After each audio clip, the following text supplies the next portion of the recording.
Welcome to what is episode 3 of the Cloud Security Alliance West Michigan's new educational series.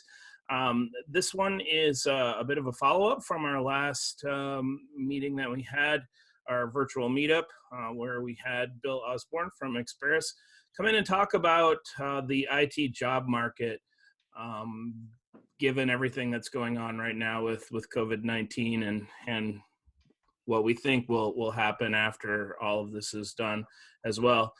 With me today, we've got Lloyd Gio and Aaron Bregg, also members of the CSA board, myself, Matt Nelson, and again, Bill Osborne from Experis. With that, I will pass things over to Bill and he will get this started. Beautiful. Matt, thanks for having me and introducing me there. Lloyd, Aaron, good talking with you guys again today. Guys, I'm going to run through virtually the same slide deck that I had at the last meeting, maybe be able to dive a little bit deeper into some of these areas. I know that the rest of the guys on the phone as well are going to ping a couple questions off of me. So for those who don't know, my name is Bill Osborne. I'm with Experis IT. I think my official title is Business Development Manager across the state of Michigan. So Experis, I'll jump right into that. We are part of the Manpower Group. We are the technical arm. So inside of Experis, we do IT, engineering, and finance. My team and I focus directly on IT. We are skill aligned into different areas of IT to be able to make sure that we match up the best talent with the needs that our clients have. We have Experis representation in 80% of the Fortune 500. 3,500 offices across the globe. I think gives me the easy job of being able to say there's no talent too far away from us that we can't get our hands on. So sliding back here, today's agenda, I already hit the overview of Experis. I'll keep it commercial light. I really start talking about the overview of the job market. Anybody that joined the last meeting, I've updated some of these numbers.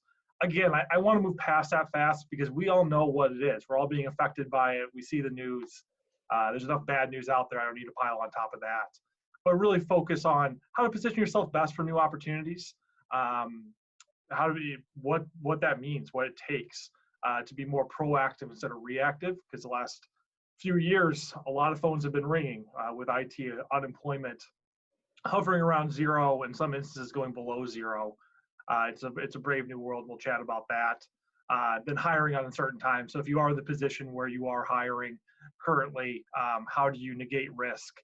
How can you partner with organizations like Experis or others to make sure that you're bringing in the best talent to move your organization and projects forward while ensuring that you're not putting yourself into a risky position?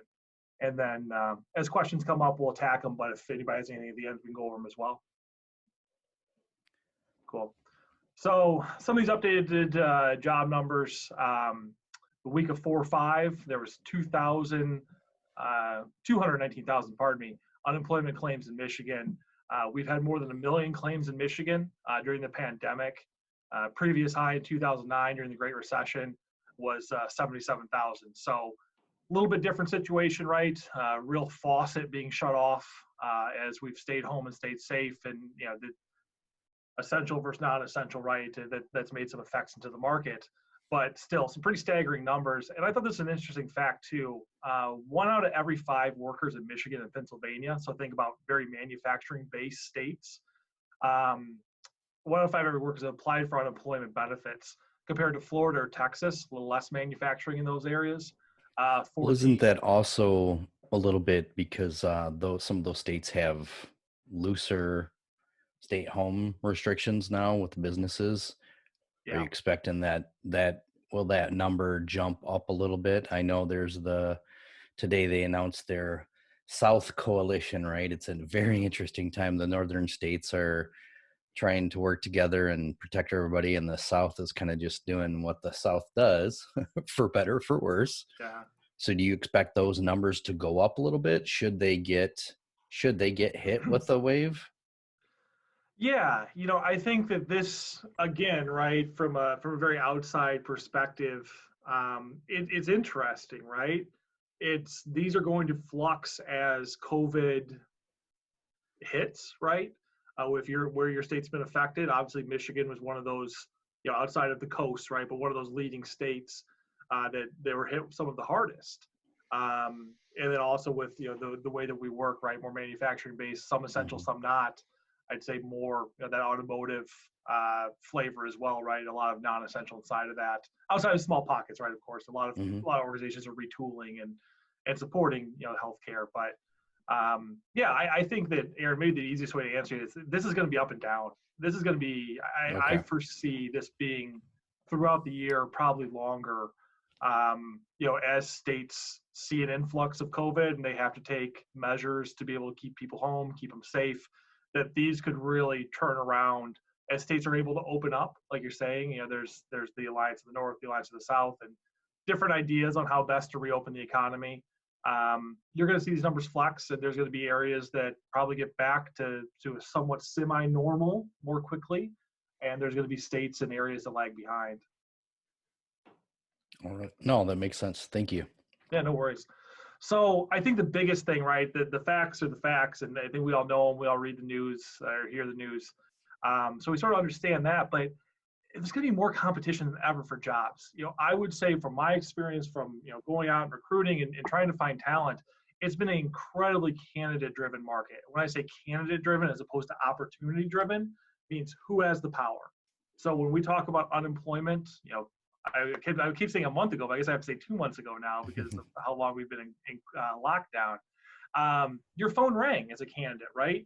Mm-hmm. Probably, you gentlemen probably experienced this. You probably have done a good job of hiding your information to get contacted less. For many different reasons, I try and hide my information. But actually, yeah, you're right. Usually, every other week, recruiters just pinging and saying, "Is your leadership taking care of you? Are you thinking about the future?" Exactly, right. Just trying to get that, get us, get a little bit of their message in there and sort of take your temperature, right? So we've had, people that I'll call the true blue consultants, right? They go nationwide, they parachute in and out of projects because they have a very specific skill set, and some of those being very high demand. 2 months ago, we were hearing folks of going out and getting burner phones and using that number on their resume because their home phones, their normal, phone that they use every day, was getting so bombarded and taking calls at different hours of day and night. And that's going to very much change, right? We're very much going now into this opportunity driven. So the power goes back to the organization, the people that are making the hiring decisions, whatever that is, third party, direct, it all relates back to somebody who's going to put the money behind the ability to bring somebody on. And I think that those organizations are going to have the ability to be a little bit more picky, right? And right now, we're still working through some of this COVID and the reactionary period. We make medical devices. We've doubled our production in a month, right? So we're just taking everyone we can. We'll figure out the dollars and cents later. But looking forward to more of this normalcy, right? So more of this flat line. We figure some things out here in the next few weeks. It's going to turn very opportunity driven. So organizations are going to have the ability to be picky. They're going to have the ability to have candidates in their inbox. That, in some instances, IT security being a great example, that really didn't happen very much. If you posted a job, not even with .NET developers. Yeah, I had a situation where 2 weeks ago, a friend reached out and they had left.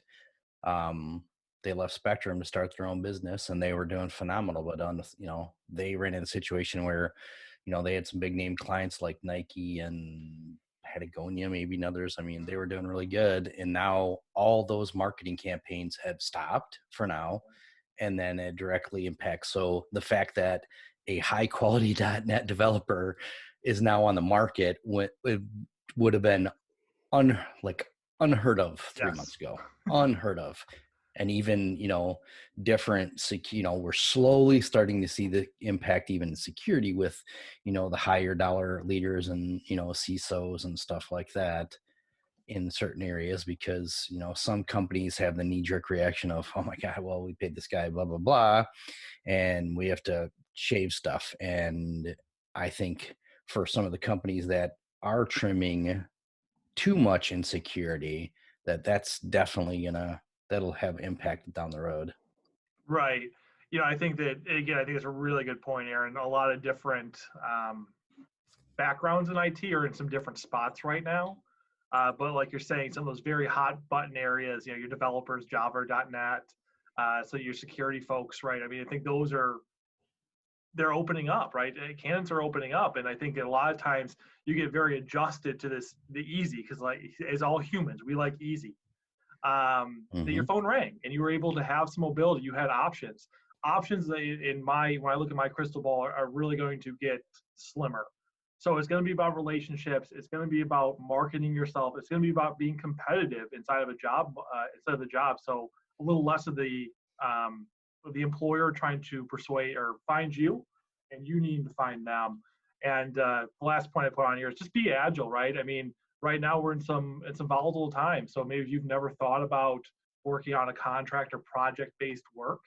Maybe this would be an opportunity to get some experience, continue working in areas that are along your skill set, but allow you to be able to more prepare for the longer term goals that you have. Which brings to a good question around like personal branding.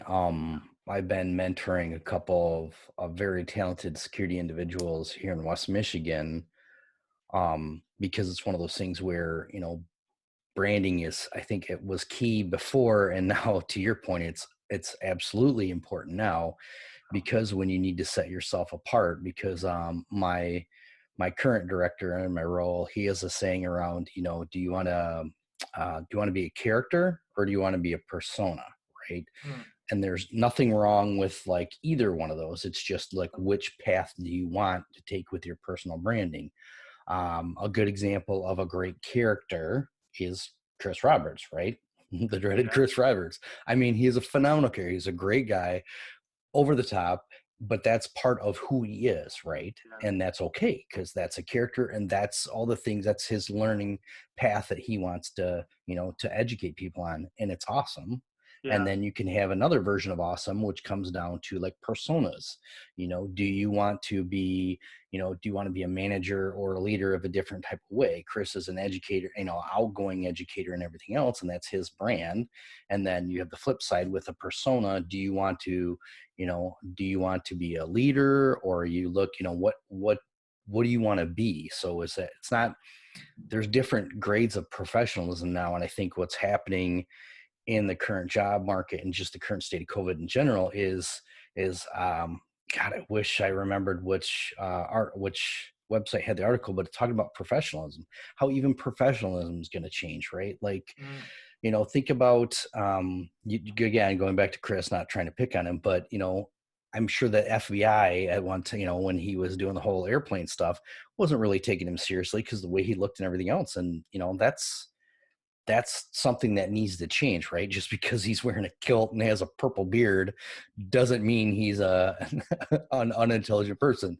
right. Conversely, I could dress up with a tie and normal looking, average white guy. And, you look at the two different people, you might, unless you're in security, you would not know that Chris has forgotten more about security than I have acquired in all my years of security. So that Well, that kind of whole feeds branding and professionalism, I think that concept needs to change. I mean, it goes back to like diversity and inclusion, when I got schooled in. a couple months ago by some awesome colleagues on, we need to change our whole perception with everything. It's really time for just a renaissance with Yeah. everything. It really, really is. Yeah. Yeah, that's what I was going to say. Some of that reminds me of that conversation, that diversity conversation that you had in your podcast, for sure. Yeah. I think that, Aaron, that's an absolutely amazing point, right? I would say, I don't think I can add much more to what you said, because you said it very well, but I think the one thing I'd piggyback on is be authentic to who you are. I know Chris a little bit more by reputation than personally, but he in everything I've read, seen, watched, he's authentic to who he is. And I think that can bleed through, right? And if you really want to, maybe if your professionalism, right, in the very stodgy suit and tie way of thinking about it, if that's not exactly you, then be you, own it, but also be able to live in both worlds, right? Right. You don't have to be that person, but I think you have to be able to walk into a boardroom and knowing, again, more reputation than personally. Chris can do that as well, so I think it's a great example. Yeah, because it lends to that business bilingual. If we want to truly take security to the next step, even in the craziness that's going on with the current job market and with COVID, the partnership, it has to be there like more than ever and be in that business bilingual sense. And again, heck, God, 4 years ago, I think at CloudCon, there was, I apologize, I wish I knew the names. There was two gentlemen that their day two keynote was around like market, like security marketing, like market your security program. You got to go against marketing. You got to go against operations. Like the business only has so much dollars to invest. So you need to think differently with your security program. So with that, they had two different types of individuals on the stage. They had kind of like the outgoing guy, and then they had the reserved guy, and they worked really well. They played off each other really well. And I think that businesses need to do that with security and privacy now, because what all this is doing is just forcing the cloud. It really is. I mean, there could be virtual private cloud stuff. Lloyd and Matt talked into it pretty heavy. And I do like the concept of companies that can afford it growing their virtual private cloud. And you're going to need talent for that, right? Yeah. Because there are still security principles and DevSecOps principles, but though that's probably a new area that's probably going to blow up more than people think, and not just the whole traditional DevSecOps, but maybe call it like DevSecOps 2.0. And that business and continuous innovation, continuous delivery in this crazy post-COVID world. Yeah. And Aaron, maybe let me ask you a question back. How much have you seen a switch? I guess I'd say InfoSec is an overall, but even inside your organization, of being less tool driven and more business outcome driven. Have you seen that switch? Yes. So the hot topic right now, it's kind of funny, like everybody just in IT in general, there's always hot topics, but the one that is exploding in the healthcare industry is telemedicine, right? So now for us old school guys, telephone, telemedicine, now that's taboo anymore. Now it's virtual health. Okay. So make sure you get that right. It's All not right, yeah, I just telemedicine write that anymore. down. It's The virtual right health. words.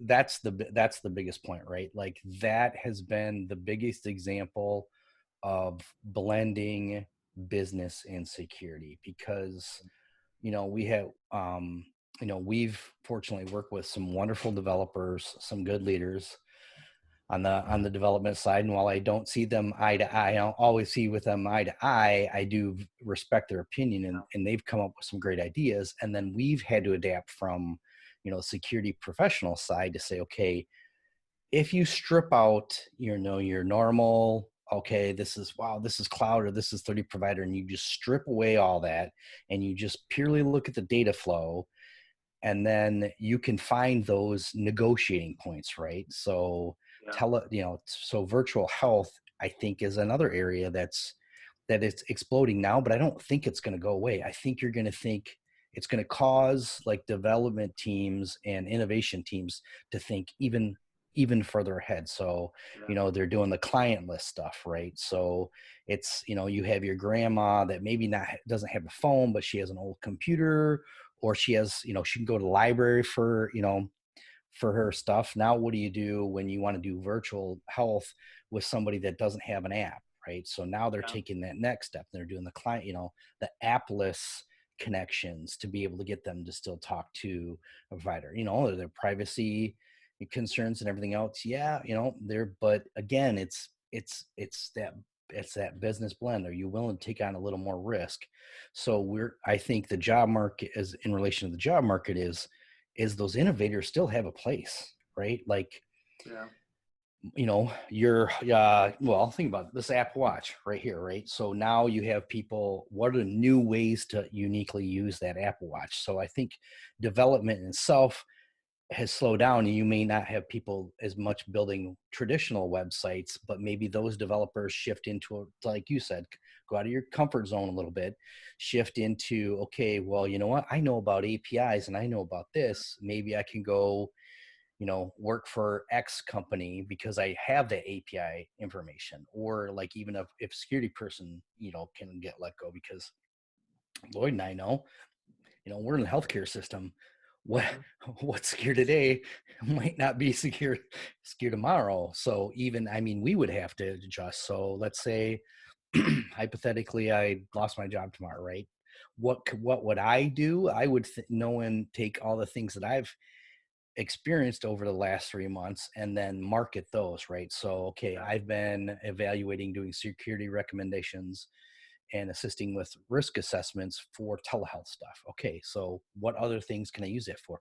API security, overall business risk. So maybe I need to put on some different hats. But Yeah. Lloyd and I are a little bit different because our previous leaders brought in the security consulting program, and then our current VP and directors have just taken it even beyond what Lenny's original vision was. Yeah. So that adaptability is there. I mean, and in the job market, to your point, you're going to need that adaptability. You're going to And need that's to where go up we've to your really conference. seen, oh, I'm sorry, Aaron. That's No, where we've no, seen sorry. candidates really succeed, right? To take that experience, like you had talked about, right? I've been doing a lot of security assessments for different telehealth or different programs inside of what you're doing right now, but then be able to take that and apply that to a different situation. So how could you apply that to a manufacturing organization that makes chairs?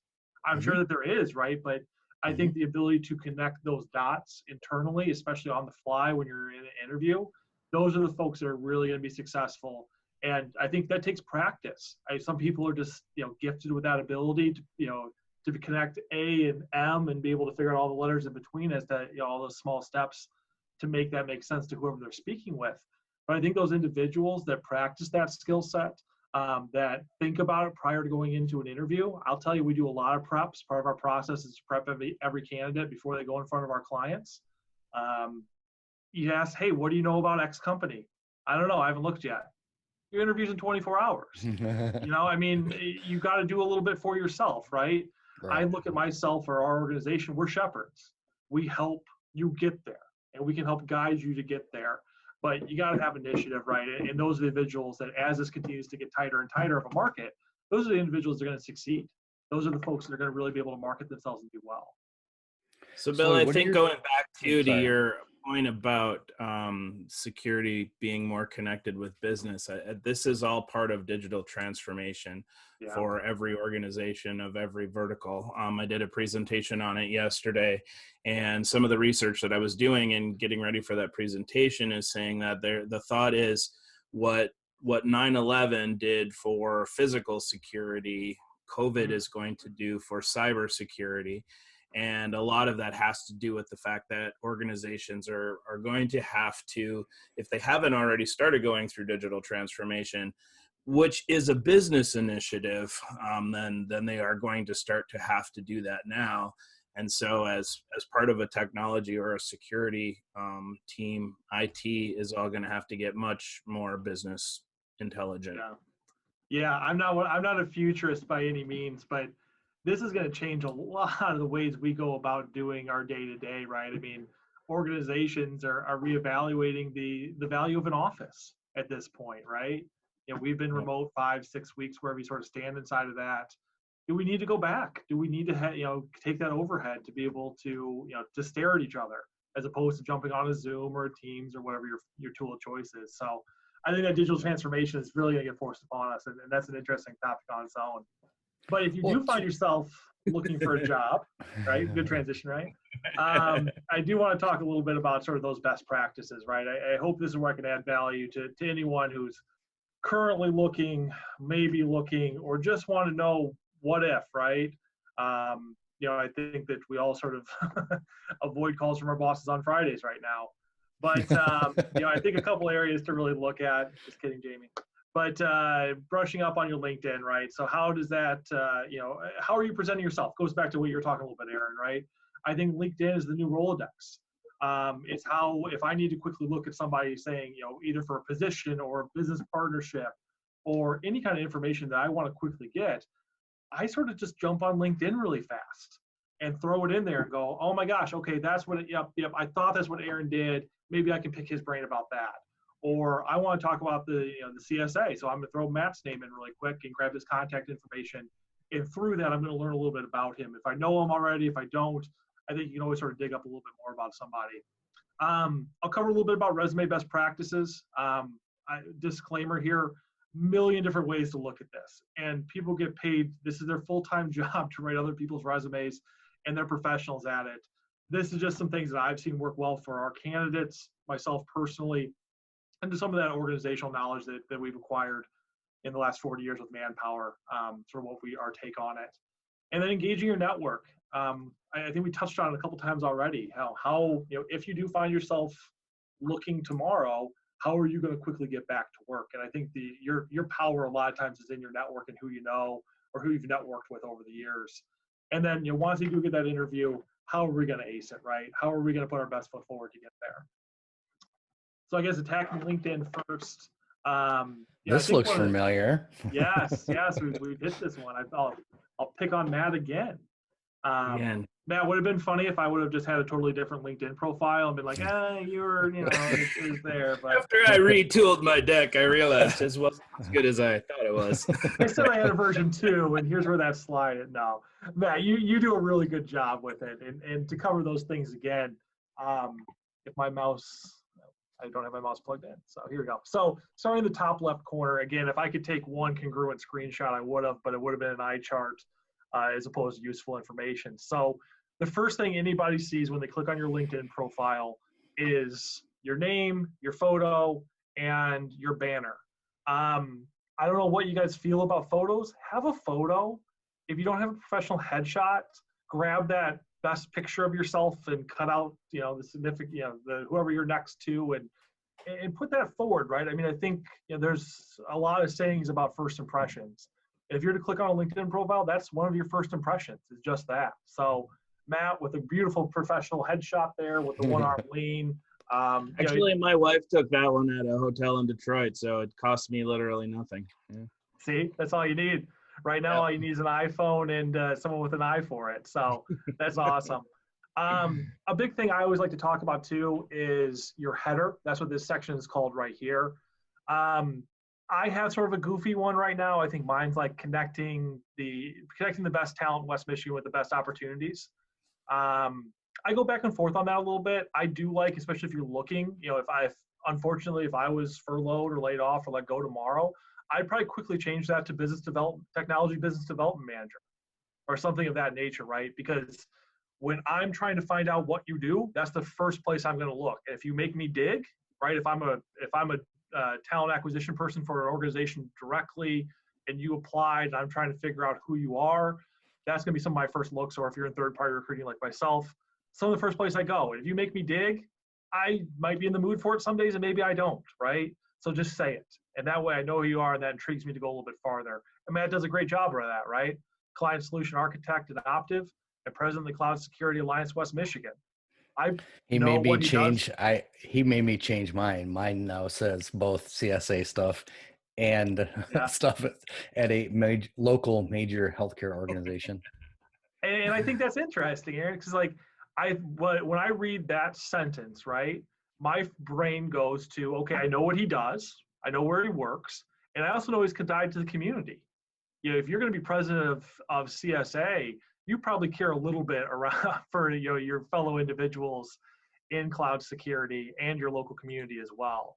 Then it wouldn't take too much more digging to know the great works that you guys do and the giving back and the help you give to local organizations. So I think that's awesome. If you go into the your about section, it can be tough to talk about yourself. I've encouraged others, and I've had colleagues that have sent me an email saying, hey, what would you say about me in my about? And if you ask 2 or 3 people, you're probably going to get a pretty good, well, you might not love all the results, but you're going to get some good pieces of how you're perceived, right?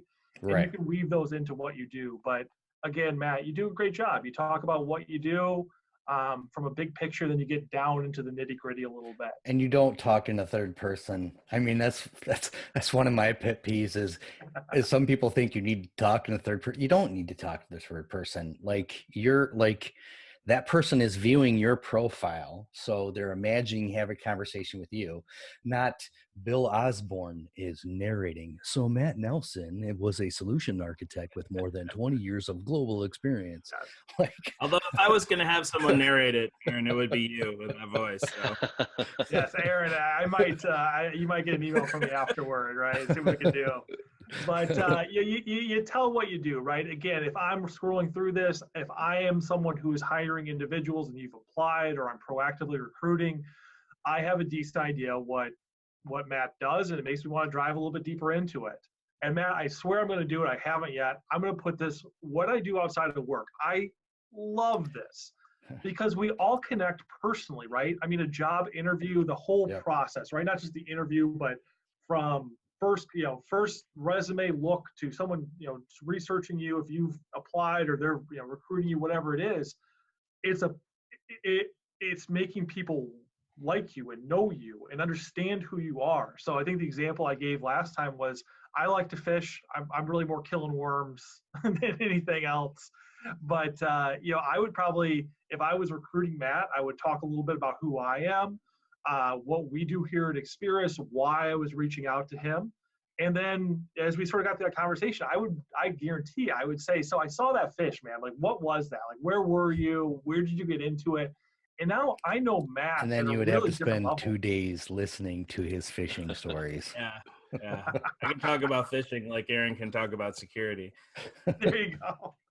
So, but that's great though, man. I mean, it's funny, right? And we're having a good conversation about it, but that's great. Do you think because now you told some fishing stories to someone who was intrigued with it, or if they didn't even care, right? You're still building rapport at a different level. That when I go back to that mental Rolodex as a recruiter, right? And I go, who does this? Oh, Matt, the fishing guy. Oh, Matt, Nelson, the fish dude. Yeah. So, it gives you just another advantage to sort of pull up a little more quickly in someone's mind. One of the things that I used to say back when I had an IT job and we were hiring new people, and this was back in the day of the data center, but I always would ask myself when I was interviewing someone is if I were stuck in a data center for 24 hours straight, which has happened to me on several occasions, is this someone that, I would want to have standing next to me? Because you are still hiring people at the end of the day, regardless of how smart they are. And so I do feel like, and I think that's part of why I put that out there was, there is still a human side to this, regardless of talent and ability. And like you say, tell your story. I think it's important to have a little bit of the non-professional stuff in the midst of all of our professional stuff. Yeah. I mean, I think that if we just talk professional and tech and security or whatever area you're in forever, it gets a little boring. So, let people know who you are. Of course, it's got to fit into your persona and who you're trying to market yourself and the story you're trying to tell. Matt, I'll say that a million times throughout this. This is part of telling your story. This is how these are these little pieces that weave together. That's one little puzzle piece about Matt that makes the bigger picture of who he is. I really like that you put that out there. Bottom right here, Experience. Tell what you do. Don't copy and paste the first paragraph from your company's webpage. That doesn't tell me what you do. That tells me what they do. You didn't do that. I had to double check that, man. I was gonna be a little embarrassed if that's what you've done. I saw your face look down, so I started reading. But you do a good job here of saying what you do inside of that, right? You got to have a little bit of commercial, right? Especially in your line of business, there's a little commercial to it. But you tell what you do. So, and then I think the last piece too, connect with people in your network. We're going to chat a little bit about using your network here in a moment. But one of my first thoughts is when I see somebody that I have a bunch of mutual connections with, because I know I have 3,000, right? A majority of them are IT professionals in Michigan, because that's what I do. That's who I am, right? That's the marketplace that I play inside of. So when I see 55 connections, I instantly, in my brain, consciously or subconsciously, know that Matt and I are probably part of the same community. And if he had that's a good point. I didn't think about that. Yeah, if he had one mutual connection, is he really the solutions architect at Optiv? I'd hope that he'd have more, right? And those are sort of the snap judgments that recruiters and talent acquisition will make, in my personal opinion. Guys, anything about LinkedIn? I'm going to chat a little bit more about a couple best practices, but anything from just sort of your page line, page design, anything like that? No, unfortunately, we are running up on a time frame, so I'll get Lloyd going. and I will both be quiet and let you Got finish a lot up, of, so we didn't run got a lot long. of chatty people on this webinar. There you go, right? So again, telling your story, right? So if you are looking for opportunity, looking for jobs, you're looking for an opportunity, you want to be noticed. One of the things we do very early on, so let's say an organization brings us an opportunity and says, Bill, Experis, can you go out and find this talent? When our recruiters start digging in, if we don't, we go through our mental Rolodex first, right? We go to folks that have been proactive with us. If we have to go sort of do a net new search, and if the requirement is for someone to come very quickly, which a lot of what we do is, right? They want folks to start now to put out X5 or whatever it is. We want people that are open, right? And the easiest way to do it is to go into your settings, go to privacy, let recruiters know you're open to opportunities, and move the little toggle over. That way, you'll be caught in a filter that a lot of recruiters are using. Risk reward, right? Your internal recruiter, your organization can run the same search and it shows that you're open. Sake of time, I'll keep the TED Talk short on this, but I think if you are frustrated enough to want to look for a new job, maybe sparking that conversation naturally through something like this, maybe it's not a bad idea. So if you are looking, move that over. And a lot of what we do, again, right, when we're going out for a net new search to find talent for an opportunity, we're doing a lot of word searches, right? So what are the skill sets an organization's looking for? What's most important to them from a technology or whatever's important to them? We are going out and putting those words, right? Cloud, DRAS, Cisco, right? Might be 3 words we put together in a search. And maybe those 3 words don't come naturally together when you're telling your story here. A great opportunity is just to put those down here, right? I pulled mine on this one. So sales, management, leadership. I don't know if I say those anywhere else in my LinkedIn profile, but if somebody was searching for someone that had those 3 qualities, I have them listed. So I'm going to get pulled up in that keyword search. And I have endorsements. I've somehow bamboozled 27 people into saying, hey, this guy can actually sell something. So, I think again, that puts a little bit there.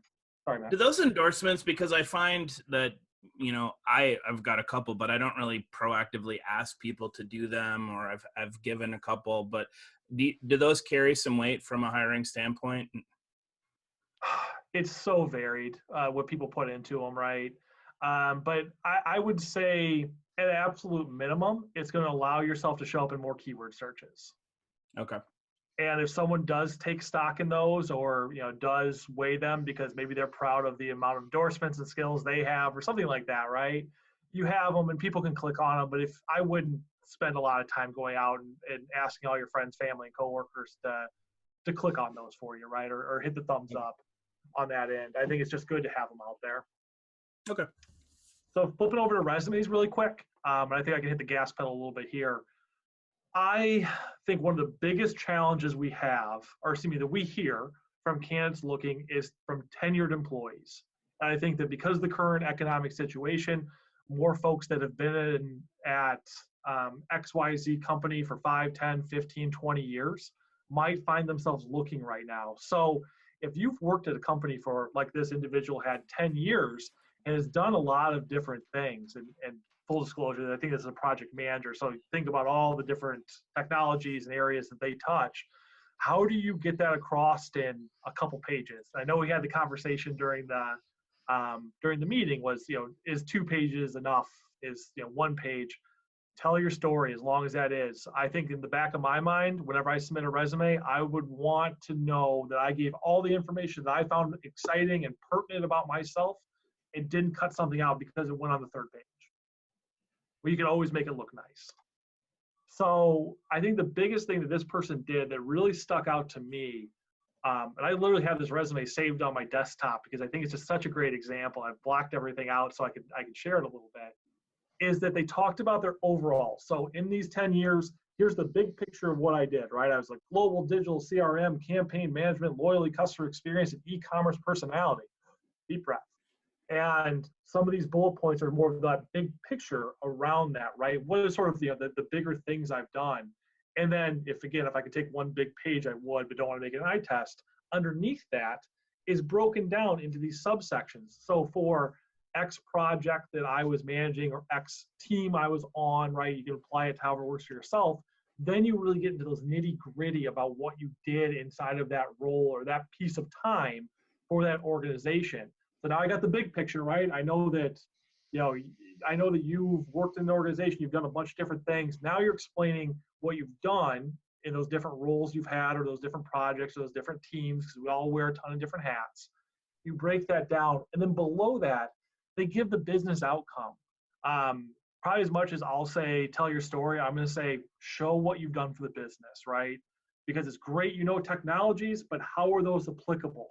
And as we talk about more agile, we talk about more of, IT security becoming becoming a partner to the business as opposed to the gatekeeper. How are you enhancing that? And how to, like we talked about earlier, Aaron, how are you able to navigate what you've done and make it applicable to other places? So you can show these business outcomes and say, hey, I know you don't do this like I did at this company, but you do Y, and this is how I see it coming. This is how I see what my experience applying to this. What do you think about that, Mr. and Mrs. Hiring Manager? That's a powerful statement. You're taking control of an interview. Do you think that, obviously the people that have, the ability to do so at home, do you think video resumes are going to become like a virtual resume is going to become a thing? Like, cause I struggle with that. I unfortunately do got to drop off in a couple of minutes. I struggle with that in regards to, on my LinkedIn profile, I have the 3 main area things that I do that are broken up nicely, but I've only recently put like secure email project and firewall project, stuff like that. Cause in security, I have to be really, really, really, really mindful of what project information I'm putting in there, because guess what? The bad guys can see your LinkedIn profile too. Yep. But I still want to be able to explain it in a way. I'm just finding out that it would be a lot easier to just do a video resume, right? Like, for the secure email project, helping implement DMARC and coming up with different color banners and vetting different email companies. Or like a firewall project is, being on a firewall project that, went to moving us to default deny, so you're not giving those specific details that the bad guys can use. But that's, to your point, that's pertinent information that a hiring manager might need to know, because they might be that manufacturer, but hey, they're moving, they want to be more secure email oriented. They want to move to a default deny or a zero trust state. Or a manufacturing company, but guess what? You actually probably could be a good fit because you have experience with X, Y, and Z. Yeah. Aaron, again, another great question. I would say you're comfortable doing this, right? Or you're comfortable on video, you're comfortable on audio, you do a podcast, you're on here right now communicating with all of us. So because you have that skill set, I would show that, right? Again, I think that makes you a little bit more unique. It's an advantage if you were competing against 4 other folks for the same job that you can present. And I would want to highlight those presentable skills. I would still have a paper resume. I would still show this information and business outcomes and projects you've done at a level you feel comfortable with, right? Not to expose yourself or your organization to any kind of risk. But if you sent me a paper resume with a video attachment and I did all the secure measures it takes to open a video attachment, I would then see you go, whoa, this guy can really do it all, right? He's mashing the technical and the presentation. So I would think that you'd probably jump ahead of some folks, because now I know that I can put you in front of some business leaders to say, here's why, right? And maybe some of the other folks you're competing against don't have that ability. So point in all of it is, if you can do it, and you're good with it, and you're confident with it, show it off. More knowledge, more of your story is better. Okay. I do unfortunately have to jump off. I think Lloyd does too, because I do as well. Our big boss has big boss has a meeting, and we got to go listen to him. I will let Matt finish up, but no, Bill, thanks a lot for this. I really appreciate it. Some great conversations, and hopefully we can get some people to get some very good information out of this. But I will talk to you you 3 later. Yeah, absolutely. Thank you so much, Bill. We will talk to you later. No problem. Bye, guys. All right, bye. So a real quick slide right here. Best practice, again, keyword or key skills, word banks. You can, the same thing we talked about in LinkedIn profiles are applicable to your resume. maybe strategic technology decisions doesn't fit well into a bullet point. You put it on the side, you put it on the bottom. So when me and my non-technical recruiting hat comes on, I can put in 3 words here, right? I know that doesn't exactly match up, but in one of our tools, we put these keywords in, the area we're looking, and boom, you pop up because you could be that right fit. And again, as a candidate, it's casting a net wide and allowing others to make decisions, right? I think it's a great way to be able to cast that net even wider. So it is good to have all of those different terms on your resume then, just because this is actually some good insider information here, because this is a conversation that those of us that don't understand how hiring works talk about a lot. Oh, is my resume going to get past the keyword scanner type of thing? So I guess now we know that those are actually being used. Yeah, I mean, again, like what we do, right? Because we're, on the third party side, and I'll say this too, Matt. You ask 10 different recruiters their opinion, you're probably going to get 10 different answers. But we do a lot of manual, sort of very dialed in searches, right? Organization needs X, we're going to find X. But if you're applying and there's a lot of those applicant tracking systems, I would encourage the keywords as well, because they have a program and an algorithm that's trying to find certain pieces inside of a resume. And if you don't have the words, you're not in the game, right? So if you've touched it, you've done it, and you feel you can speak confidently to it, because a lot of good interviewers are going to pick up that piece of paper and say, "Tell me about life cycle management. What do you mean by that, Matt?" And you better, then you're sort of caught up, right? So be honest, be real. And if you can speak to it, I'd put it on there. Obviously, always try to weave it in, right, into the normal flow. But if you can't, put it in the key skills section. I got no problem with it. I don't look at those any differently. Okay. So one of the, just a couple more things from a resume standpoint, some stuff that we talked about in the other event, but I think are important to have on here. How much work experience are you looking, for those of us that have had 30-year careers, how much work experience are you looking to have on there? Can we start cutting off old stuff that's maybe from a different industry, or doesn't matter? Do we need to have everything we've ever done on a resume? Can you talk about that? Yeah, tongue in cheek, I don't care about your bartending experience in college if I'm going out and trying to find a SOC analyst or something of that nature, right? If it's pertinent and you feel as though it tells your story, I would add it. And you can do some, you can have a gap in there if it's explainable, or you can say, maybe in between those 2 security jobs, you took a developer job. I don't know, right? You could put in there, broke away from security to do development work. Maybe even put a couple bullet points, right? Because app security is a huge deal. And if you touch that and you can weave that into your story, please do so. But you get really far out and you're on, page 92 and you're trying to, hit your brain like, oh my gosh, what did I even do in this role? What was I doing for the 2 years here, right? I would drop it, right? I would keep it pertinent. And you can always put a line on there, other work experience available upon request, something of that nature, right? That's a good idea. Okay. And if you graduated school in, let's say you graduated college in 76 and your first work experience is 90, because that's sort of where you got back to what you're doing. I think a lot of folks would ask that question. So what'd you do for those, math on the spot is hard for me, but 14 years. And, you can explain that, right?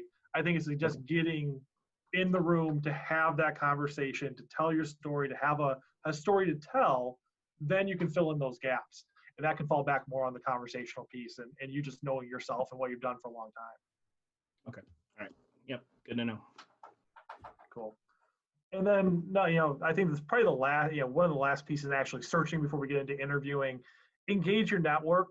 LinkedIn, again, I'll call it the virtual Rolodex. Spartan Nash has been in the news quite a bit for hiring, so I picked on them. I have 16 connections in Spartan Nash. Just looking at the pictures there, I would say I don't know all 16 people, we're not best friends. But, would it be advantageous if I was, aligned to wanting to work at their organization to say, hey, I'm very interested in becoming a salesperson for Spartan Nash. I know that you're in IT, but do you know if you're hiring right now or who maybe I could connect with?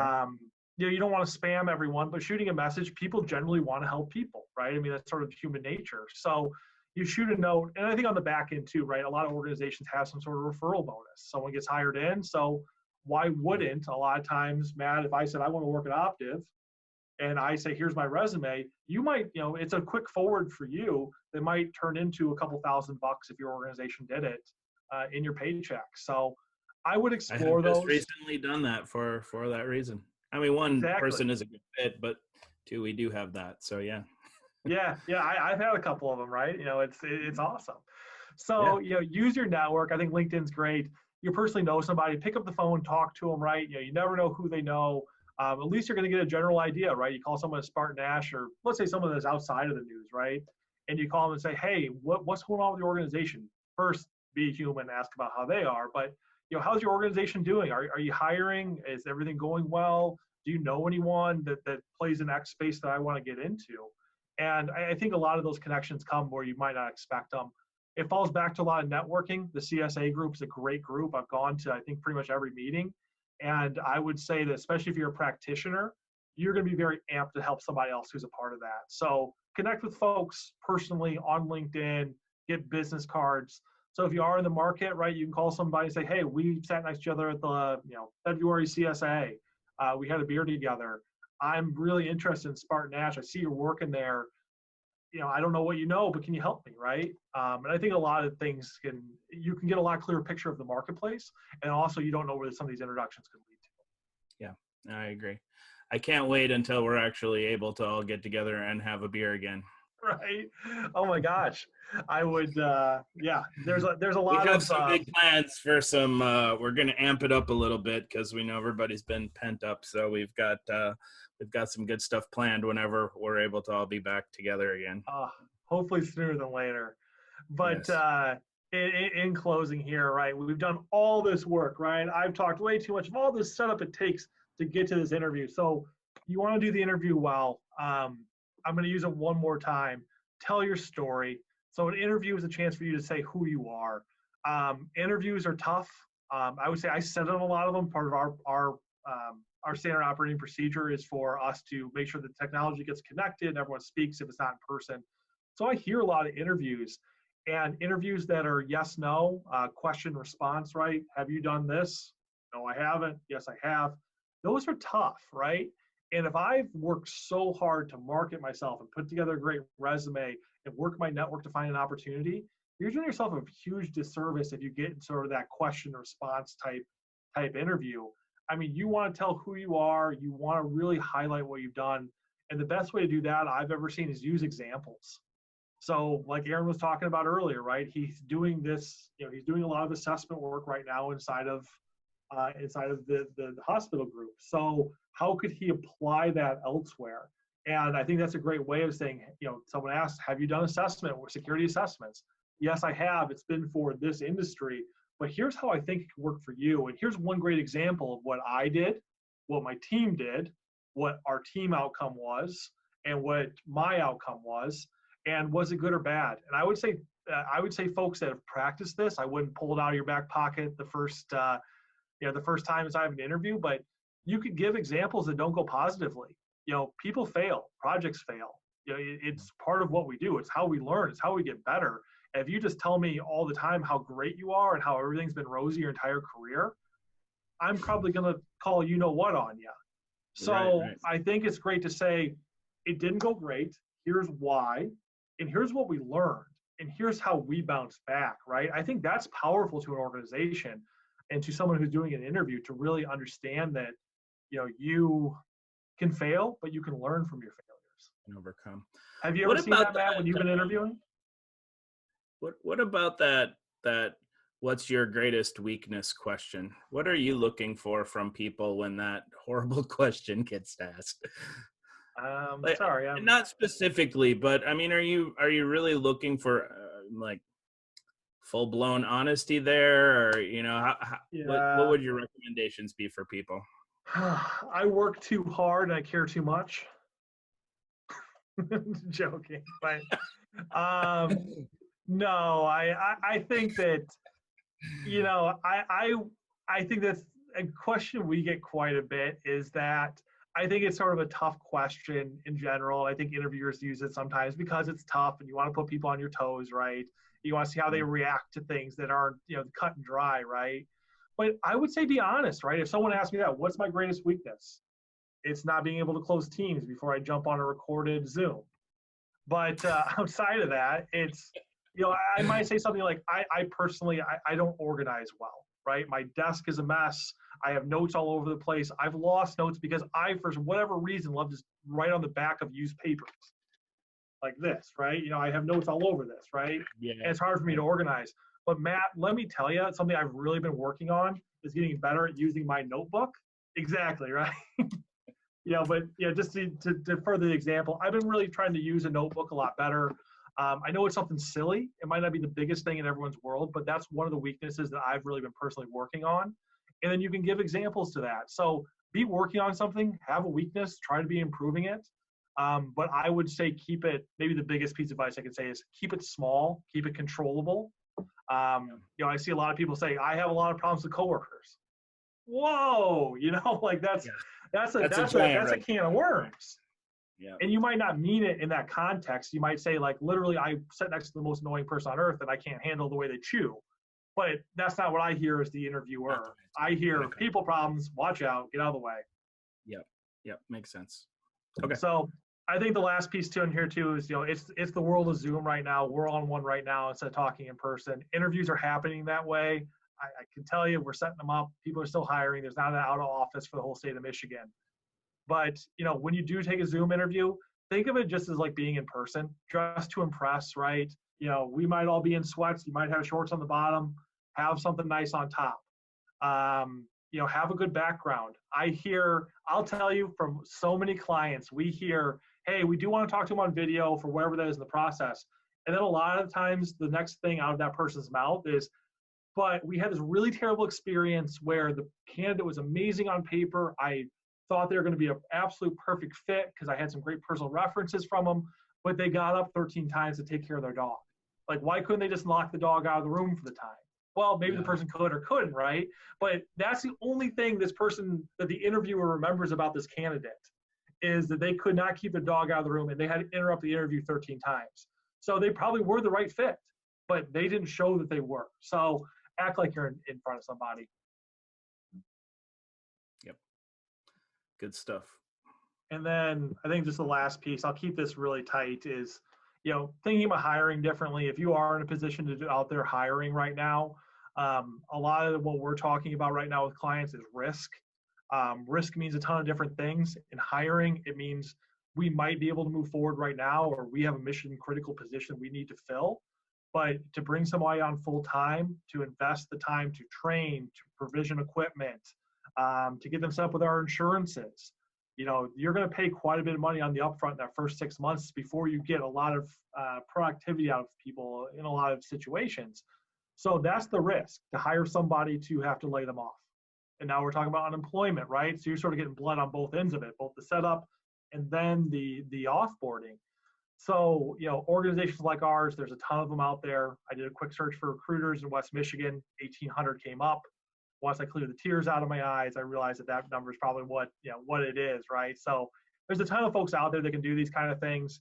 What we're looking at, what we're talking about with taking risk off of clients, payroll services. So if you got somebody in the process, you want to hire them, but you're hesitant to pull the trigger, you can contact us or folks like us, and we can put them on our W-2, give them benefits, give them the whole experience or close to the experience that you would have given them from 401k and health benefits, things of that nature. And for a small fee, be able to take them on our W-2. And then if you do have to part, it's a little bit easier of a separation.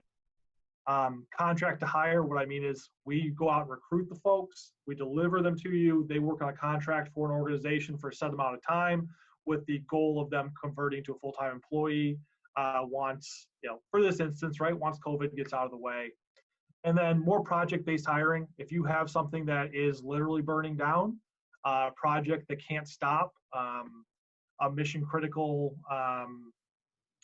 task that you need to complete, go out. You can hire somebody on a project basis for, we need somebody for 6 months to get these 4 goals completed. And at that point, everyone's moving on. and you're helping West Michigan stay employed. You know, one thing we're talking a lot about is keep America working. And great ways to do that if you can, right? And all organizations are different, but just a couple ideas if, you know, if you are out there, because great talent's available right now. Folks that weren't available 2 months ago, they are. So if you get creative, you have the time, the resources, the energy to get creative hiring, you're going to get some real bang for your buck right